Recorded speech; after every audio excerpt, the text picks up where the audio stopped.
Hello and welcome.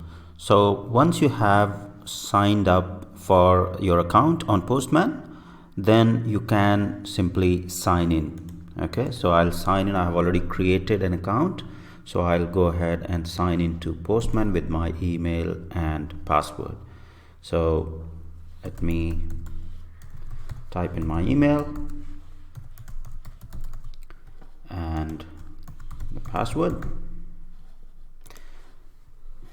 So once you sign in, you will see that if you have any previously saved history or collections, or you have triggered any requests earlier, it will all be visible in your account.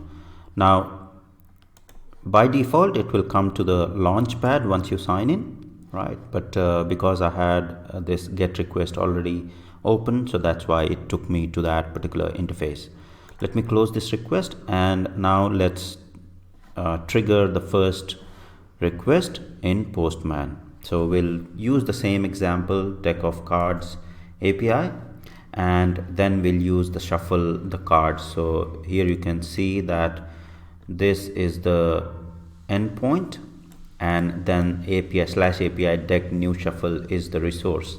Okay, and what we are passing as a parameter is after the question mark, which is the deck count. So how many decks we want to shuffle. So if you provide 1, then it will shuffle 1 deck, and a deck of card has 52 cards, so it will shuffle the deck and give you the deck ID and the remaining cards in the deck. Okay, so once you shuffle it, unless until you pull the cards out of it, it will still remain 52. Now let's copy this endpoint and go back to Postman to trigger our first shuffle cards get request in Postman. So I've copied that. We'll go to the Postman and let me close this request here. So once you close unsaved request, it will ask whether you want to save it or you want to cancel, etc. So I'll say don't save because there is nothing much, and you will come back to Launchpad. If you don't want to Launchpad open every time, just uncheck or put this toggle to turn off. Now let me create a request. So click on create request, or if you want to create request not from Launchpad, you can simply say new and request. Okay, then provide the request name. I'll say shuffle cards. Okay, and then if you want to provide any description, I'll just put the same description. Now below here you'll see select a collection or folder to save. So collection is nothing but if you want to organize your request in or similar request in a particular folder, you can create a folder which is known as collections in Postman. So we'll create a collection. So I'll just say create collection and shuffle deck, and then select that and then save to shuffle deck. Okay, now here in collection you will see that this one request is available in shuffle cards.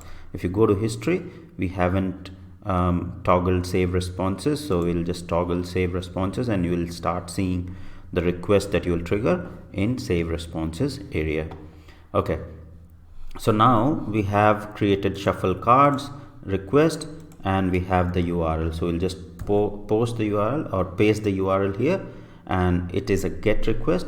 Now here you will see as soon as we paste this URL here, then you will see that the parameter, so anything after question mark will be treated as parameter. It is a parameter in the REST API, and Postman automatically populates the query parameters with the key and value there. Okay, so whatever key and value we have provided, Postman has already populated it.